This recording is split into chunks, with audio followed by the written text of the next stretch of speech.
DHS to agree to it, getting buildings and ground people to get into it, our assistant principal, our principals, our administration. That was the hardest thing to convince these people who are like, no way. They're like, we don't want skateboarders on campus. We don't want them grinding on any of the lunch tables, and you're actually wanting to build a park and attract people over here. No, safety, safety, safety. So that was a really big challenge, and so we just grabbed them one by one, piece by piece, and trying to explain to them that it's not a bad thing and it's a great thing. And at the time, we were working with a big group of at-risk children. This is a gang neighborhood, and so that was our in. Get the kids off the streets, let them be at home. This is their safe haven. And finally, when principal was like, okay, let's try it out, let's do it. Over time and coming together as a team, we created the awareness, and Eric Garcetti's office came forward, took a lot of no's in the beginning, and then finally they picked up the phone and sent out, at the time it was Helen, who was a deputy, and she said, I'm gonna search for funding for this project. And then in the midst of that, we really pulled together as a team and just kind of pushed forward and just pushed through the hurdles that came at us. But the main thing was the insurance. And just to see a lot of firsts happening. The first female president of the skateboard club was exciting. Special ed student that couldn't sit in her seat. She would get sent to the dean's office. Her name was Stephanie Reyes.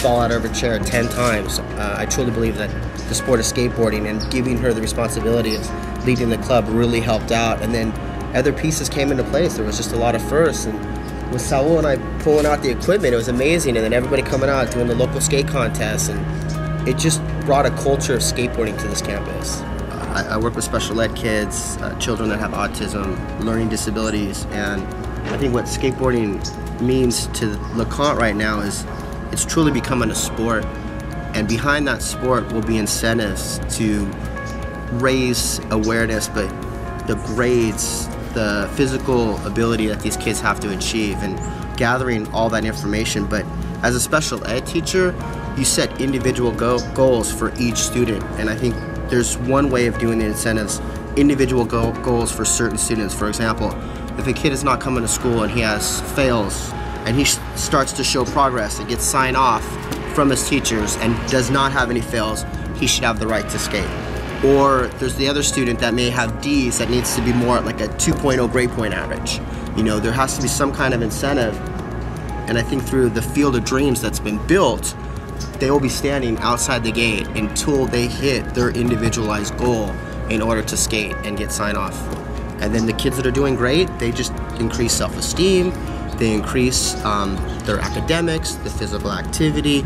We decrease obesity throughout. Hopefully their diets change because they become so much more physically engaged. So ultimately, you're working with the whole student as opposed to just individual academic goals. Everything's tied together. Age of development came about where we said, how can we bring a skate park or skating, the sport, to our campus? One of the big things that I jumped on, because I believe firmly with what Greg at the time when we were talking about this, is on this campus or in the world, you got kids can grab a basketball and play basketball anywhere. You can grab a soccer ball and go find 2 other kids and play soccer. But to find a place where kids can skate where it's legal, where they can feel connected, where they can feel like it's not against the law, where they feel like they can express themselves in their own activity, their own sport, that's what we wanted to provide, that opportunity. I think that's the inception of it all. I think part of the vision that we have and what we're going to be working with the school and rolling out is looking at a positive behavioral support for the students on campus. And it's looking at 3 major components of a student, looking at grades, academic, looking at social and behavior, and looking at attendance. So starting off with a ground level for all students to be able to participate in the skate park would be a 2.0 grade point average or a C, attendance missing less than 7 days or 1 day every 25 days to allow them to have a certain amount of absences throughout the school year, and tardies at the same time, a certain amount of tardies throughout the week in order to be able to skate.